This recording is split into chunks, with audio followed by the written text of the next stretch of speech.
Добар ден, почитувани. Ова е магазинот за родителство 0+ месеци. Дали широкиот повој е се уште препорачлив? Какви треба да бидат првите чевли? Што е со тешките училишни чанти? Секогаш ли го искривуваат детскиот тербет? Денеска ќе ги разјасниме клучните ортопедски дилеми поврзани со правилниот развој на коскениот систем кај децата, почувајќи од првото задолжително ехо на колковите. Разговараме со доктор Александра Димова, ортопед. Останете на Телма, а поставете и ваше прашање во програма.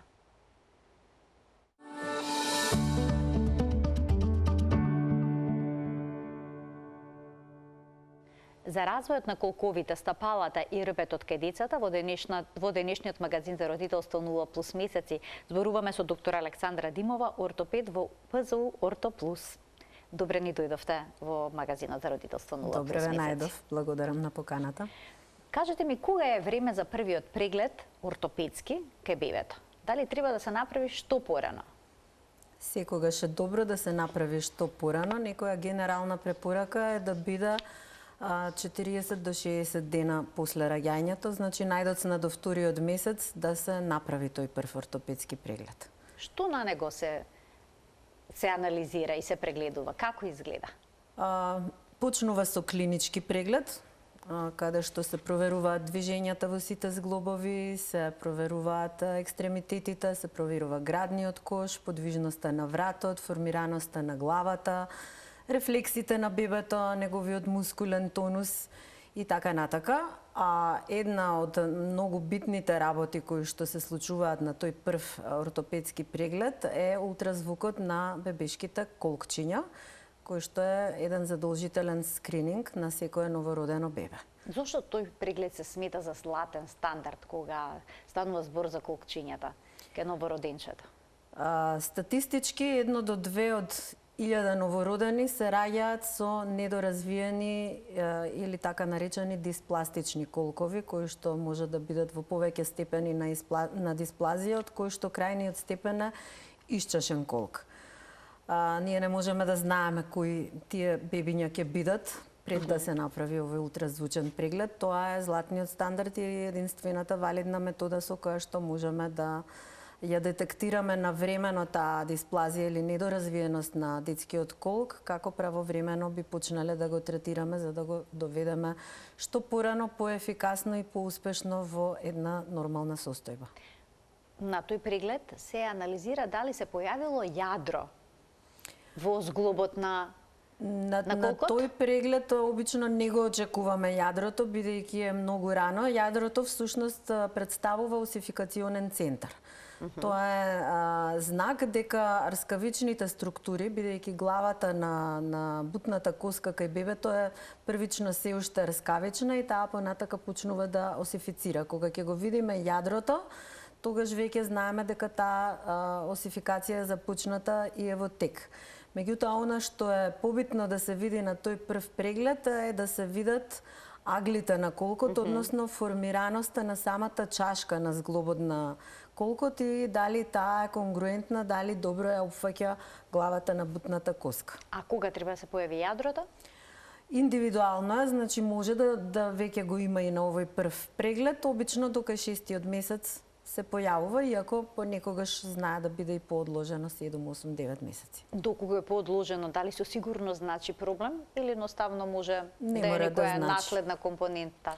Не мора да значи проблем, може да е едноставно некоја генетика на развој.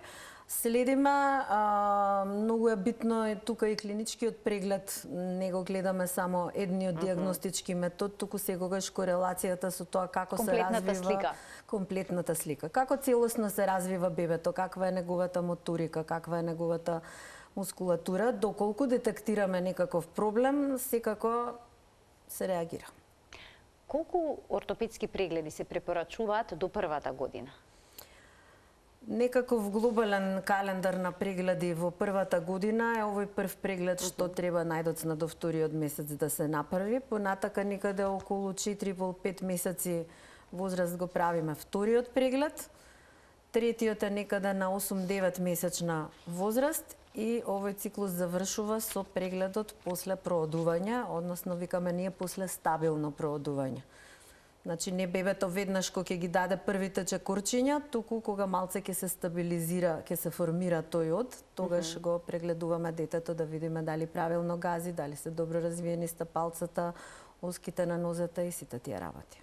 Ќе се задржиме уште малку на колкчињата, што вели современата медицина за широкиот повој, бидејќи обично советите на нашите баби, па и на педиатрите порано, односно на ортопедите, беше употреба на широк повој. Така. Дали се уште важи тоа правило? Во суштина, порано, одамна имаше став во ортопедијата за тесен повој, кој што беше повој на со пелена околу самите ноџиња, со идеја ноџињата да бидат исправени. Меѓутоа, тоа се покажа како штетно за самиот развој на колковите и како сериозна причина за дисплазија. И заради тоа се промени ставот во ортопедијата и се донесе тој став за широк повој. Но тоа не значи дека треба со 5 пелени да се направи тој широк повој, туку самиот термин широк повој значи повивање со пелена меѓу ноза, а не околу ноза. Она што е поприоритетно е секако ехото, да се направи овој скрининг за кој што дискутираме, бидејќи ако е се во ред, се ќе биде во ред колкото е веќе развиен, формирана и нема потреба од никакво специјално повивање. Доколку пак детектираме некаков проблем, широкиот повој не е третман, туку тогаш користиме различни помагала, типот на каеши, на апаратчиња, гипс и по потреба дури и хируршки интервенции. Значи една обична пелена е сосема доволна? А кога зборувате за тој тесен повој, дали тоа значи како би изгледале бебињата кога беа како кифла завиткана? Фишек, да. Така целосно ноџињата целосно повиени од надвор и стегнати со стисната карлица, што не е во таа фаза на развојот воопшто соодветно за развојот на колковите. Кога зборуваме за дисплазијата на колкчињата, дали секогаш тоа наследно или пак може да биде резултат на лошото носење на бебето во стомакот или пак поради тесниот повој, всушност, или пак начинот на кој што децата се носат во некој носилки? Сето од набројано, значи има наследна компонента, има генетика во приказната, но има и други фактори, да речеме. Еден ризик фактор е женскиот пол. Кај женските бебиња 4 пати почесто се случува дисплазија на колковите, што се должи на нивната поголема осетливост на хормоните кои што ги добиваат од мајката пред самиот чин на породување. Тогаш се лачат зголемено естрогени за да се олабави мускулатурата, за да може полесно бебето да помине низ породилниот канал. И женскиот плод има поголема осетливост, посензитивни рецептори кон тие хормони, кои што доведуваат до лакситет, до лабавост на самиот мускулоскелетен систем и со тоа полесно може да дојде до излегување на колкчето од своето лежиште. Значи, еден ризик фактор е женскиот пол. Понатака, секако позицијата на бебето во матката, да речеме, почесто е кај стандардна позиционирање на бебето во матката, почесто е левиот колк засегнат заради неговата подпреност према рбетот на мајката. Исто така карличната поставеност на плодот е ризик фактор за дисплазија. Близначка бременост, каде што имаме потесен простор за бебињата во матката или ситуации каде што имаме намалено количество на плодова вода, па од исти причини помал простор, сето тоа може да биде ризик фактор за дисплазија. Начинот на породување? Па начинот на породување не. Не, добро. Значи тоа се исклучува како можност за да се создадат проблеми со колкчињата кај бебињата, а што доколку родителите забележат несиметричност во фалтичките на бутчињата кај бебето? Значи ли тоа некаков проблем со колковите? Најчесто не значи да не се вознемируваат. Порано, кога ја немавме ултразвучната диагностика на колкови, можеше да се земе како еден знак дека можеби има дисплазија на колкот, таа асиметрија на фалтичките на бутчињата. Меѓутоа, само по себе не мора ништо да значи, затоа повторно се враќаме на она што ќе ни ја даде дефинитивната ситуација, тоа е ултразвукот. Така, клучниот оној преглед што го споменавте. А што е со родителите го пресоблекуваат бебето. И доколку слушнат некој звук, кај колкчето, како да крцнало. Може ли тоа значи дека има проблем? Не. Не само колковите, туку и другите зглобчиња кај бебињата знаат да крцкаат, да пуцкетаат. Тоа се должи на рскавичните структури кои што се високо застапени кај нивните зглобчиња и тоа најчесто не е знак за никаков проблем. Дали е точно дека во земјите каде што мајките ги носат бебињата на колк или пак со расширени нозе во марама, речи си да нема дисплазија на колкчиња?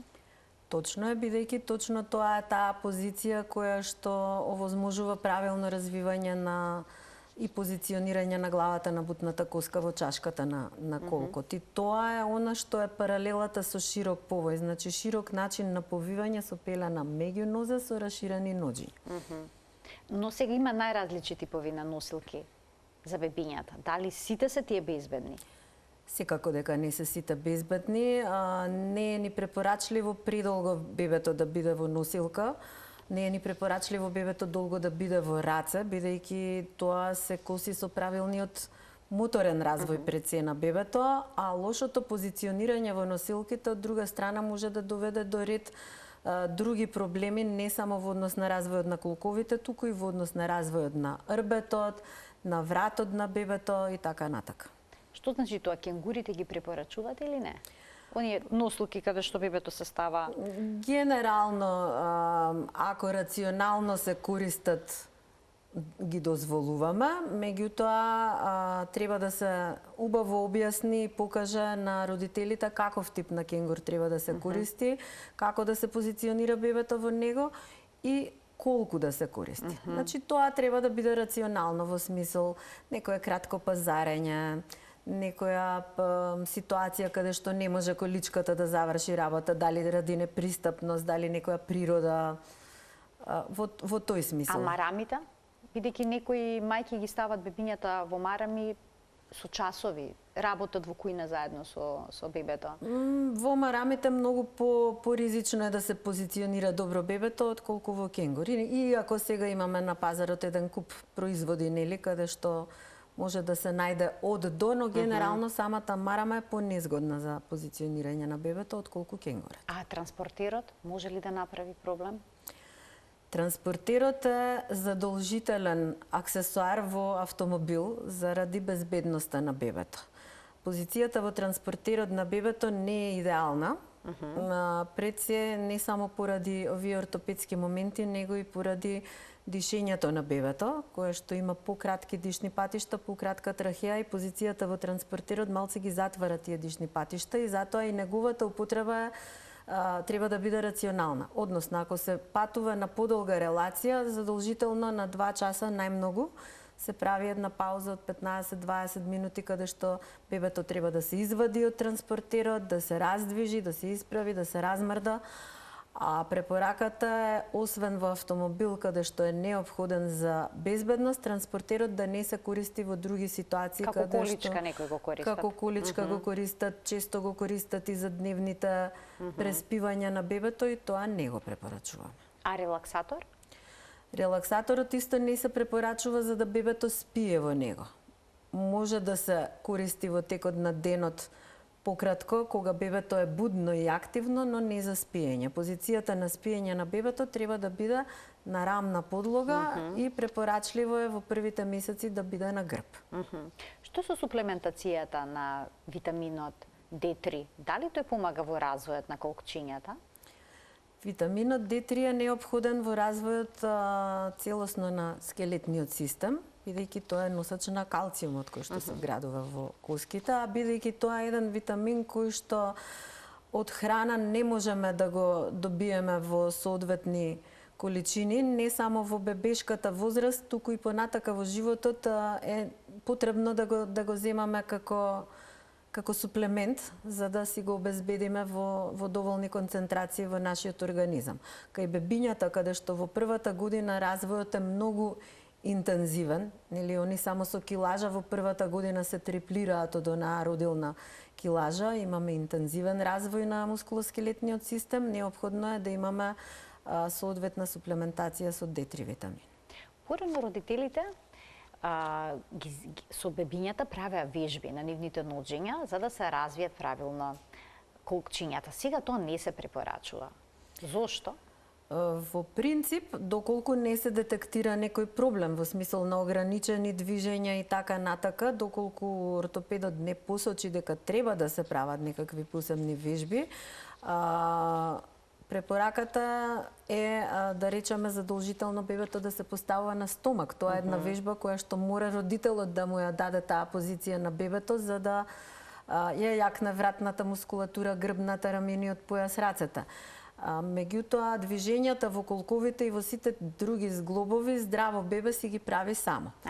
Затоа го препорачуваме овој широк повој, каде што е бебето слободно, за разлика од оној стариот начин на повивање во фишак, каде што кога си лежи си мрда и со рачињата и со ноџињата и на тој начин само си ги прави вежбите. Така, затоа нема потреба всушност родителите да ги прават тие вежби, кога бебето само вежби не е повиено како во фишак. Така, и затоа е препорачливо што повеќе бебето да биде оставено да си лежи и да си вежба на некој начин, а не да ни биде постојано во раце, што кај нас е малце прашање и на менталитет. Така сакаме децата во раце да ги растеме и секако дека на детето треба да му се даде и љубов и нежност и поддршка и да се понекогаш да биде во раце, но не во текот на целиот ден. Бебето за правилно моторно да се развива, му требаат активности, а тие во раце ги нема. А кога се држи во раце, како правилно? Треба да биде поставено новороденче? Треба да биде поставено одвоено од нас. Значи, зборувам свртено да гледа кон напред. Добро. Одвоено од нас, не да биде подпрено, како што најчесто на почетокот, нели, од страв да не се повреди бебето, ги подпираат мајките бебињата, меѓутоа во принцип треба малце да се одвои за да му се дозволи на детето не да се опушти и да клапне, туку да се исправи и да си ја држи само главата, односно си го вежба вратчето. Родителите постојано со раката го придржуваат главчето. Во првите недели после раѓањето се препорачува тоа или не? Зависно од позицијата треба да се внимава, меѓутоа во принцип бебето колку порано му дозволиме само да си ја држи главата, толку порано ќе ја развие мускулатурата и ќе го зацврсти вратчето и ќе може само да си ја држи главата. Така да внимателно, полека, но на бебето да му се дозволува само да си ја држи главата. И при позицијата кога ние во раце да се внимава положбата на бебето да биде исправена, да не биде закосено на една или на друга страна, бидејќи во тој случај многу често се случуваат проблеми со вратот. Сега доаѓаме до проблемите со вратчето. Понекогаш бебињата кога ќе ги ставиме на рамна подлога, постојано сака главата да ја вртат на една иста страна. Дали е тоа проблем? Најчесто не е. Честа ситуација кај бебињата е да во првите неколку месеци после раѓањето ја преферираат страната како што биле позиционирани во матката на мајката. Така што тоа е само преференца, не нужно значи проблем, меѓутоа треба да се внимава на тоа во смисол и заради тоа ги препорачуваме активностите, пошто родителите често знаат да се потрудат во спиењето да ја позиционираат главата на бебето, да подпрат со некое перниче, со некое пешкирче, да го вртат бебето, но во сонот многу помалку можеме да влијаеме. Бебето на крај ќе си ја намести позицијата која што нему му е соодветна и удобна, но затоа влијаеме во дневните активности.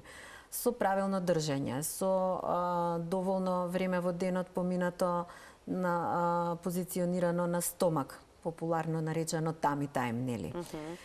Доколку е потребно, доколку на прегледите што ги правиме забележиме дека веќе тоа преминува од преференца во некој посериозен проблем, се прават и соодветни вежбички, стимулации од спротивната страна со звуци, со светлина и така натака. Не се препорачува бебето да спие на стомак, но препораката е извесен период да поминува легнато на стомак. Колку време? Родителот мора ли да е во близина? Токму така, значи спиењето на стомак во првите месеци не се препорачува, но уште од најраната возраст се препорачува да се почне на бебето да му се дава позицијата на стомак, која што првично ќе биде кратка, минутка две, но потребно е да се има континуитет, значи да не секогаш бебињата реагираат позитивно на таа позиција, некои бебиња прифаќаат, некои бебиња баш така знаат да се бунтуваат на таа положба, но битно е тоа да се прави континуирано, како бебето ќе почне полека да ја прифаќа позицијата, така ќе се тековно зголемува минутажата, да кажам, во неколку наврати во текот на денот, не мора тоа да биде све наеднаш. Некоја груба препорака е да речеме докај 3-3,5 месеци бебето да стигне до половина час во денот вкупно да поминува на меша. Тоа би било некој минимум. Што ќе се развие со тоа, вратната мускулатура?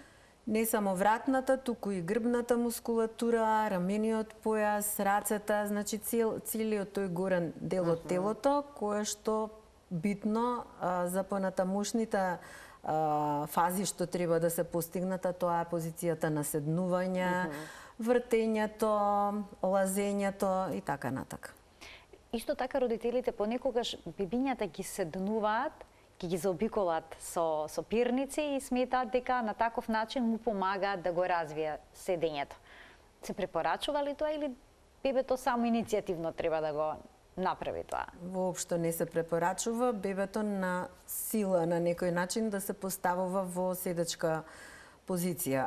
Бебето кога ќе биде спремно да седне, ќе си ги покаже знаците, односно бебето ќе почне да ја има иницијативата за подкревање и за носење кон таа седечка позиција. Кога ќе дојде до фаза кога го гледаме бебето дека е спремно да се исправа, тогаш може да му се даде полуседачка позиција од 45 степени, како некоја основа од која ќе трга да се исправа на 90. Но поставување на 90 степени седачка позиција со подпирање со перници, специјални фотелички за седење, ќошиња од гарнитури и така натака, апсолутно не е препорачливо. Всушност нема зошто да се помага во нешто што е природен развој. Помагаме таму каде што имаме проблем, каде што ќе детектираме некаков одложен моторен развој, каде што секако тоа не е начин на помош. Помагаме таму каде што има проблем, каде што имаме здраво дете со нормален типичен развој, природата сама си ги носи тие моторни чекори. Ке ги вклучиме гледачите, почитување од тој момент емисијата е контактна, добре дојдени се вашите прашања и дилеми на темата на која што говориме. Тука си дубаците, кои што се од огромна помош на родителите, особено во периодот кога детето сака да се исправи и да ги прави првите чекорчиња. Но што значи дубакот за колкчињата, за стапалата, за рбетот? Зошто има многу да, но и против дубакот? Во суштина дубакот ние ортопедите не го препорачуваме од неколку причини. Една многу битна причина е што се коси со природниот моторен развој на бебето. Односно, бебето треба во таа фаза, во таа возраст кога обично родителите ги ставаат во дубак, да биде на под, да има активности на под, да научи да се превртува, да научи да лази и да се ориентира во просторот, да стекне баланс и полека ојакнувајќи со сето тоа, да дојде до фазата кога ќе почне да се фаќа за делови од мебел и да се повлекува и да пробува да се исправи. Доколку бебето овој период во таа возраст го поминува во дубак, апсолутно ќе ја прескокне оваа многу значајна фаза во моторниот развој. Многу деца не ползат. Токму од овие причини. Или се во дубак, или се премногу во раце. Детето ако не му се даде подот во доволен временски период во текот на денот, не може да пролази. Лазењето не се учи нит во раце, нит на кревет, нит во релаксатор, нит во дубак. Основата за лазењето е доволно време во денот поминато на под. А се случува дубакот да се преврти? Тоа е следниот ризик од дубакот. Значи, едниот е неправилен моторен развој во кој што детето виси Не чувствува никаква рамнотежа, што се сосема погрешни информации кон мозокот. Друг проблем е што на сила на некој начин исправаме, вертикализираме дете кое што не е спремно да се исправи. Како што не треба на сила да го седнуваме на детето, така не треба на сила ни да го исправаме. А делот на ризикот повреди е, да речеме, причина што во Канада одамна забранет дубакот за продажба, затоа што се случува и превартување, се случува и детето да дојде лесно и брзо до некаде каде што не треба, дали да дофати некој оштар предмет, дали да се изгори, дали да стави нешто во уста и така натака. Така да тоа е тој баш опасен дел, а исто така позицијата во дубак е неправилна за развојот на мускулоскелетниот систем, ните добро за рбетот, ните добро за нозата, секој бебињата во него газат на прсти, оптоваруваат погрешни мускулни групи и сето тоа доведува до несоодветен развој на долните екстремитети за понатамошното правилно проодување. Има уште една како носилка, не всушност носилка се закачува на зид, џампер, ако не се лажам, се нарекува. Така. И децата во период на проодување се во него и скокаат. Што велите во однос на овие помагала?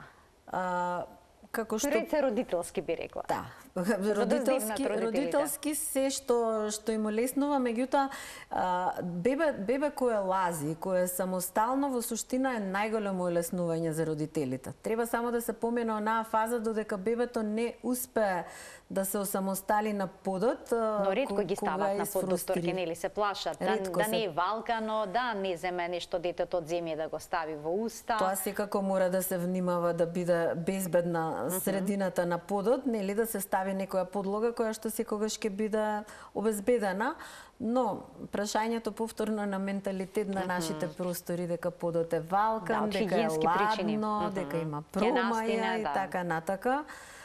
Но подот е многу бенефитен за развојот на детето. Така да џамперот може би во некоја фаза кога бебето веќе стои, никако предходно, бидејќи оптоварување на ноџиња и зглобови кои што не се спремни да го носат се уште сопственото телце, нема логика да го правиме, може само штетно да влие.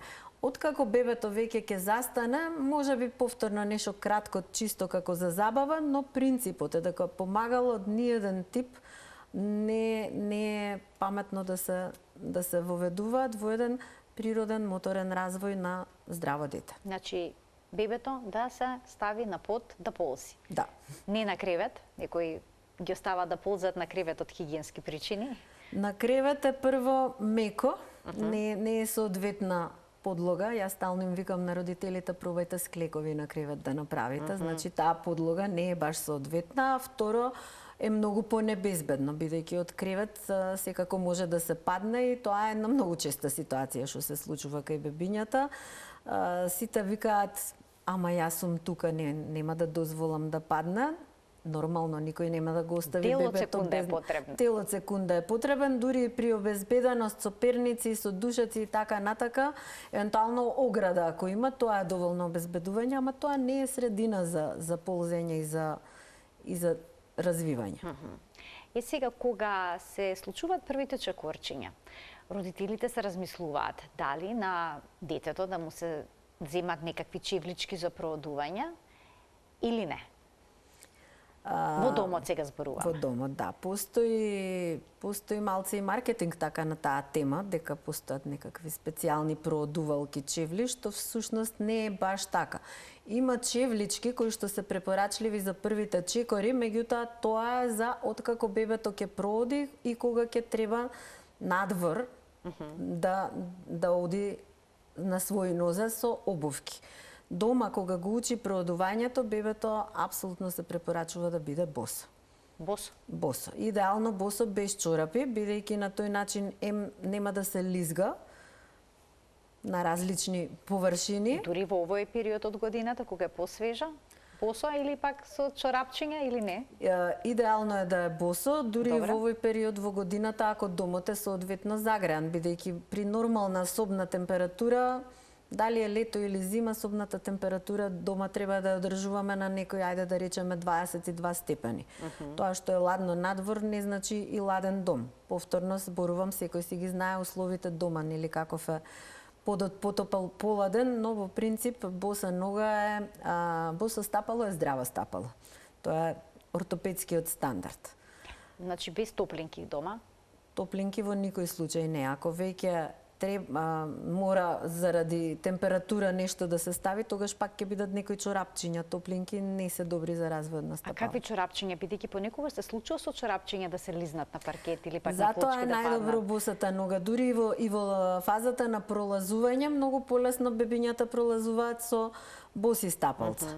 А инаку, ако носи чорапчиња дома на лизгави површини, секако треба да се со некакви гумички, буцки, за да се спречи лизгањето. Има едни со кожичка што се долу? Има и со кожичка, да.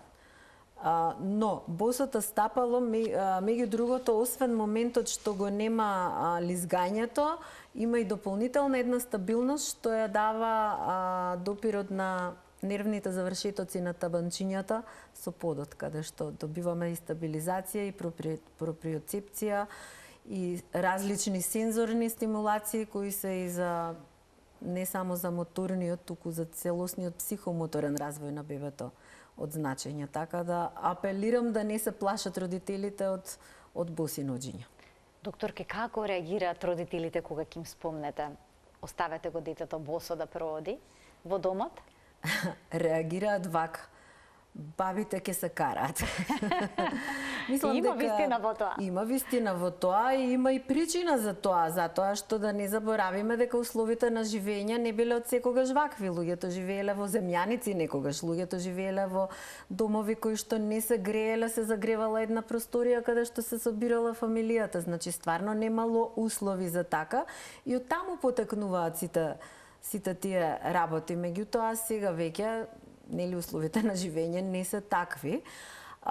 И морам да кажам дека овие помлади генерации сега што стануваат родители, бидејќи се веќе нели поврзани со сите информации преку интернетот, веќе гледаат како тоа изгледа во светот и веќе полесно се усогласуваме околу овие некои работи кои што нас традиционално се завлечени од постарите генерации. Значи се менуваат традиционалните пристапи, еве и конкретно за проводувањето. Што е со чевличките, кои што треба да бидат купени за детето? Какви тие треба да бидат?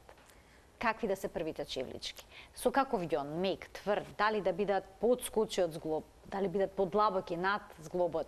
Да, тоа се исто така сериозни дилеми кај родителите кои ќе треба да ги купат. Тука има некои традиционални убедувања како треба да изгледат. Тие треба да се ортопедски, веднаш ќе ви кажат постарите. Така е, затоа што они тоа го знаат од времето кога они растеле бебиња и требало да им купат обувки, тогаш таков бил ставот.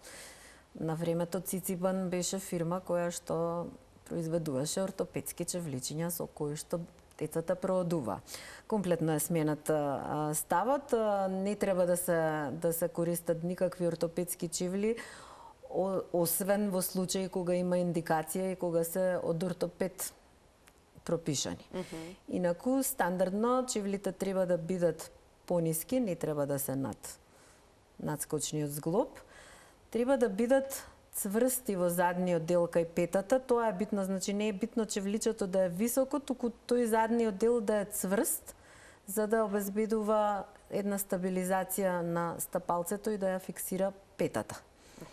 Ѓонот треба да е тврд, не да се собира како чорапче, меѓутоа треба да има флексибилност во оној горниот дел кај прстите. Односно да овозможува детето, бебето и во обувка да може да се подигна на прсти, а и во самото чекурење, последната фаза на исчекор завршува со прсти, така да чевличето тоа треба да го овозможува, а доколку е круто, се случува сосема поинаков тип на одење, како мраширање или завлекување на ноđињата. А како да ја одбереме соодветната големина Треба ли да има еден прст или два прста од чевличката од крајот на питата, како доаѓа од питата до крајот на чевличката? Треба да има, меѓутоа тука исто многу често се случуваат забуни. Најчесто родителите тоа го проверуваат со стискање одгоре на обувката кај прстињата или пак со ставање на прст позади петата па да се види дали има простор во обувката. Но тоа не е релевантно затоа што ние тоа кога го правиме не гледаме што се случува внатре со прстињата, дали бебето ги собира, дали тие му се стиснати и така натака. Правилно се одредува величината на обувката на самата влошка и затоа е убаво да се купуваат чевлички кои што имаат опција влошката да им се извади или пак шаблонче ако има, нели, во продавницата на шаблонче тоа да се одреди. Проблемот е што обликот на досегашните обувки е сосема несоодветен со обликот анатомски на нашите стапала. Ако извадите една влошка од обувката, ќе видите дека таа нагоре се стеснува, додека детското стапалце нагоре се шири во предниот дел, не се стеснува. И заради тоа е потребно да имаме еден простор напред, пред прстињата, празен, кој што би дошол, ајде да кажеме, како шпиц на салонка, каде што не сакаме прстите да ни влегуваат. Значи, битно е да се одбере величина во која што во широчина има простор стапалцето да се постави. Да не се собираат прстите, да не се преклопуваат. А тоа што ќе остане напред како празен простор се тие два прсти што ги викаме прст 2 или зависно од обликот на обувката.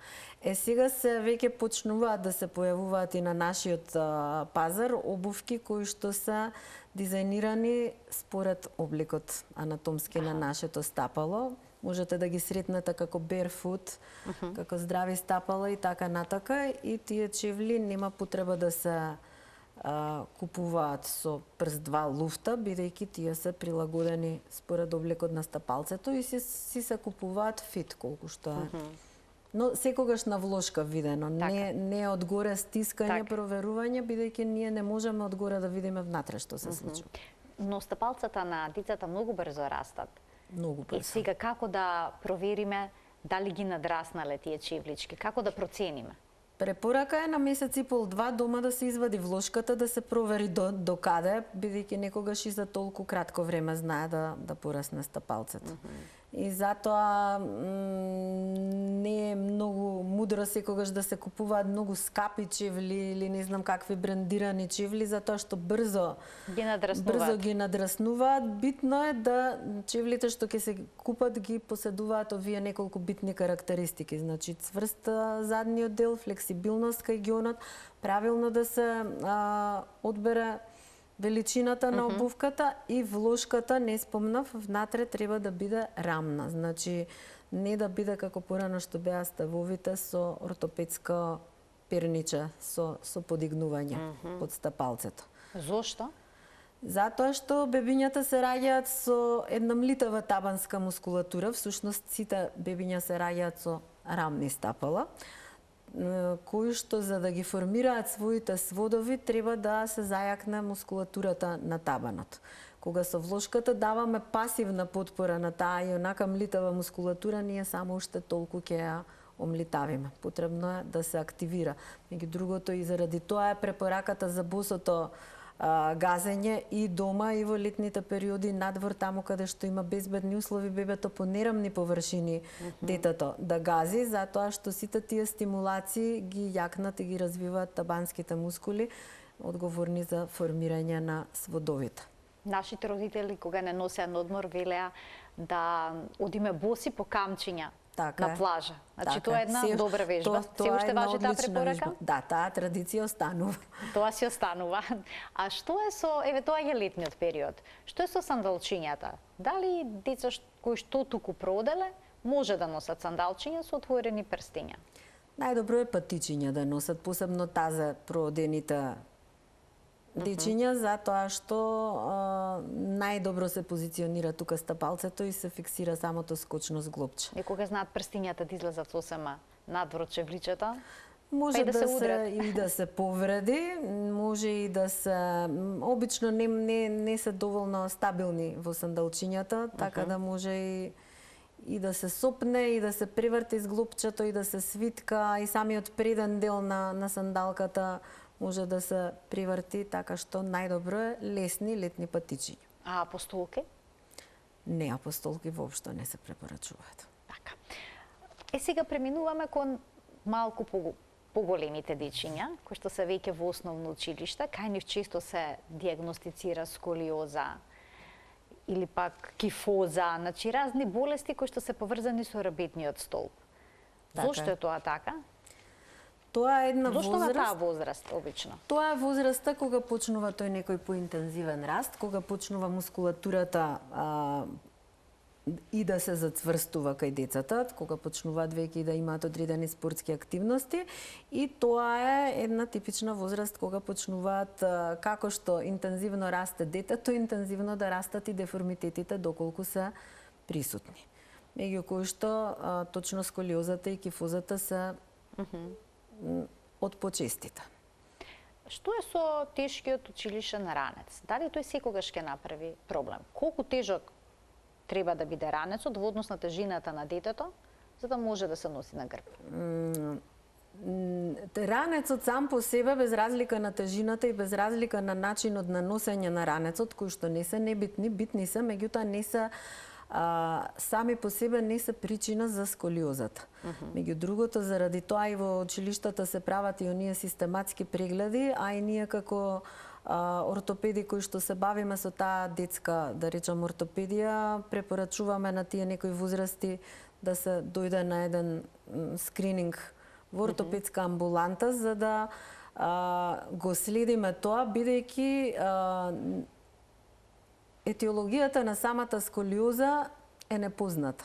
Ја викам идиопатска. Значи, знаеме дека има генетика, знаеме дека е врзана повеќе со одреден пол, знаеме дека секако е физичка неактивност, слаба мускулатура, лошо држење, сите тие ранци и слично можат да влијаат, меѓутоа во суштина не се сами по себе причини. Не ја знаеме точната причина, затоа е битно редовно да се следи доколку се детектира проблем, навремено да се реагира, бидејќи тоа е прозорецот, додека детето расте. Додека детето расте, расте и деформитетот, но исто така во тој период можеме и корекција да правиме. Кога ќе заврши дефинитивниот коскен раст, и деформитетот повеќе нема да се менува, тој нема да се зголеми, меѓутоа не можеме веќе ни да го вратиме назад, барем не со неинвазивни методи.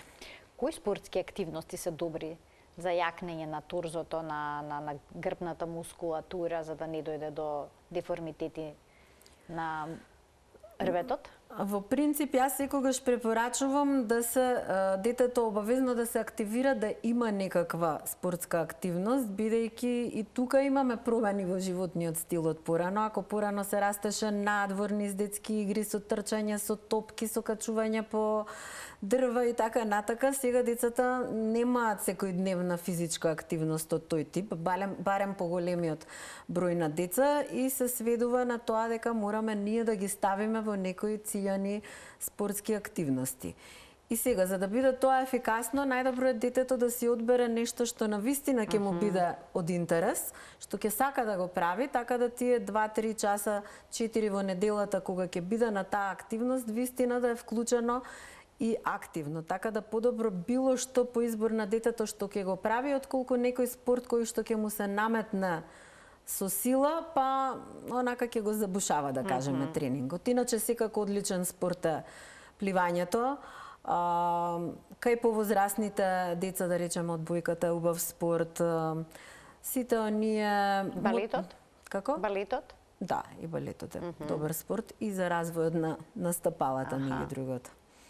А што е со оние кои што имаат проблем со стапалата? Што кај нив се препорачува? Значи ги следиме, бидејќи како што реков од старт сите се со неразвиени табански мускули, табански сводови. Сега тука нели има и генетика, наследни компоненти од родителите. Доколку забележиме дека низ годините несоодветно се јакнат тој табански свод, првичното што го реагираме е да се детето, да му се на детето покажат вежби за јакнење на табански мускули кои ќе ги прави секојдневно во домашни услови. А можат ли родителите во домашни услови да проценат дали детето има проблем со РБТ? Има ли некаков тест кој што би можеле да им го препорачате да го направат? Да, секако не е лошо да се едуцирани првично, точно како што кажавте, да ја направат таа проценка. Прво, особено е незгодно во тинеџерската возраст, ретко кај помалите деца тоа лесно оди, ама кај поголемите деца веќе кога ќе навлезат во тинеџерската возраст, а тоа се и годините кога најчесто се развиваат тие сколиотични или кифотични деформитети, родителите често ретко ги гледаат своите деца соблечени. И ќе дојде летен одмор, например, ќе го види на плажа и ќе се, бидејќи веќе се самосталени деца кои сами се бањаат, кои веќе сакаат своја приватност, нели? И знаат да се забезекнат кога ќе ги видат на плажа и кога ќе забележат некаков деформитет. Значи постојат деформитети кои што се видливи без да правиме некаков посебен тест. Меѓутоа, околу самата сколиоза, еден релативно лесен во домашни услови тест е тестот на предклон. Односно, детето застанува со споени нозе, со рацете покрај телото, Добре. родителот застанува позади него и го наведнува благо према напред, како Добре. да сака да си ги допре прстите Така. на нозете. Така. Тоа е позицијата. И се анализира рбетот. Значи, на средина на грбот ќе ги видиме оцртани завршетоците на пршленчињата, Добре. самиот рбетен столб. Треба да имаме симетрија од двете страни на рбетниот столб. Доколку на едната страна ни се јави подигнување, еден вид на грбка, тоа е веќе знак дека имаме сколиотична промена. Значи тоа е нешто што можеме да го направиме. Да, и од време на време е убаво родителот дома да си го проверува детето. Секако во било кое време може да го донесе и кај нас на проценка, но сепак вака е поголема шансата да улови нешто на време. А со кое темпо треба да се одвиваат ортопедските прегледи по првата година кај детето?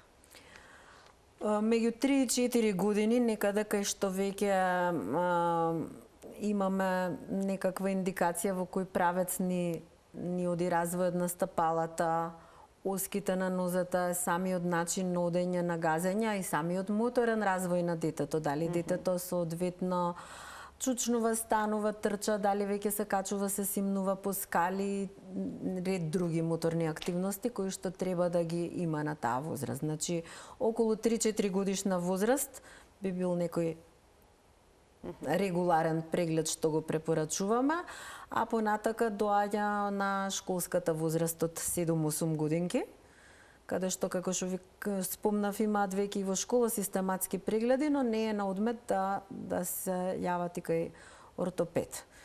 Доколку е се во ред, понатака некаде околу 2-13 година е наредниот преглед и тука од прилика завршуваме со тоа некакво редовно следење.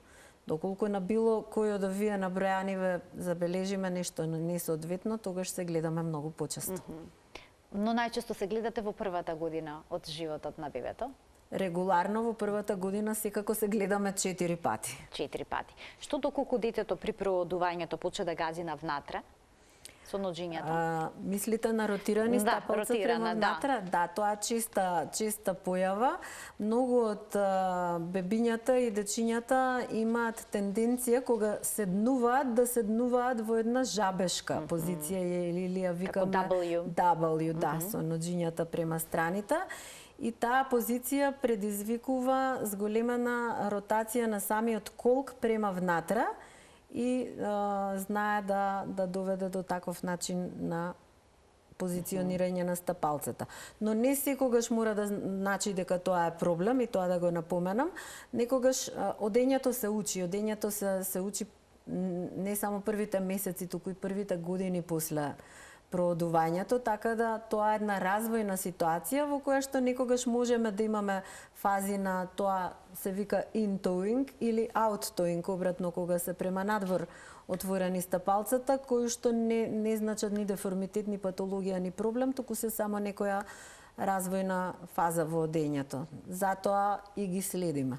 Може ли овој начин на седење што го опишавте со ноџињата поставени во форма на буквата W да доведе до X ноза кај децата, да се искриват нозата? Не, повеќе ќе доведе до